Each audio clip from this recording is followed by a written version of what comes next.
सबैजनामा जय मसी छ। सबैजना आरामै हुनुहुन्छ होला। यो हुनसक्छ यो अन्तिम भिडियो बिएनसी समिट हुनुभन्दा अगाडि र सबैभन्दा पहिला त तपाईँहरू सबैजनालाई धेरै धेरै धन्यवाद।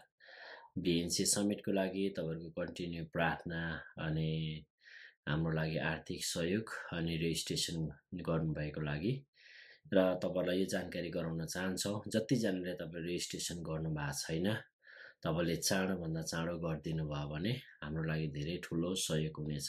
अनि साथसाथै चर्च सपोर्ट पठाइदिनु भयो भने, किनभने एटलिस्ट तपाईँहरूको रेजिस्ट्रेसनको कारणले गर्दाखेरि हामीलाई खानाको लागि परिबन्ध मिलाउनुको लागि धेरै सजिलो हुनेछ। त्यो तपाईँहरूलाई विनम्र अनुरोध गर्न चाहन्छौँ। र अर्को कुरा चाहिँ हामीलाई रेजिस्ट्रेसन तपाईँले गर्दै गर्दाखेरि नेम टेकहरू सबै कुरा रेडी हुन्छ। तपाईँहरू लाइनमा बस्नु पर्दैन।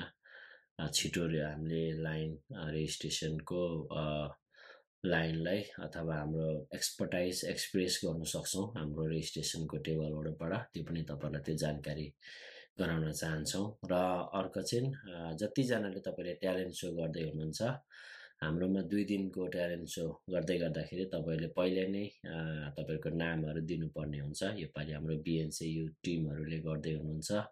तपाईँले चाँडोभन्दा चाँडो तपाईँको नाम चाहिँ उहाँहरूलाई दिनुहोस्। र दोस्रो कुरा, कतिजनाले अर्डिनेसन गर्दै हुनुहुन्छ अथवा पास्टर लाइसेन्सको लागि छ भने पास्टर जोन राईलाई तपाईँले कन्ट्याक्ट गर्न सक्नुहुन्छ। त्यो जानकारी अनि कतिजनाले तपाईँले बाहिर बुथहरू राख्न चाहनुहुन्छ अनि साथसाथै एल्बम सिडीहरू अनि के किताबहरू रिलिज गर्दै हुनुहुन्छ भने हाम्रो डिकन अर्जुन हमाललाई तपाईँले कन्ट्याक्ट गर्न सक्नुहुन्छ। र अरू जानकारीहरू हाम्रो फेसबुक पेज मार्फत हामीले लगाइरहेका छौँ र तपाईँहरू सबैजनालाई थाहा छ योपालि ब्रेकआउट सेसन पनि हुन्छ। र मण्डलीबाट आउँदै गर्दाखेरि एकै ठाउँमा तपाईँहरू सबैजना नगइदिनुहोस्।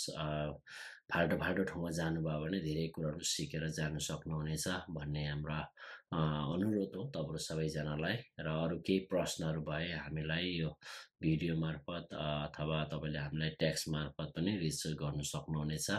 अब हाम्रोमा समय धेरै कम्ती छ, 2 हप्ता जस्तो पनि छैन र हामी रोचेस्टर न्युयोर्कमा भेट्नेछौँ। सबैजनालाई फेरि पनि तपाईँहरूको प्रार्थनाको लागि धन्यवाद छ सबैलाई। जय मसी।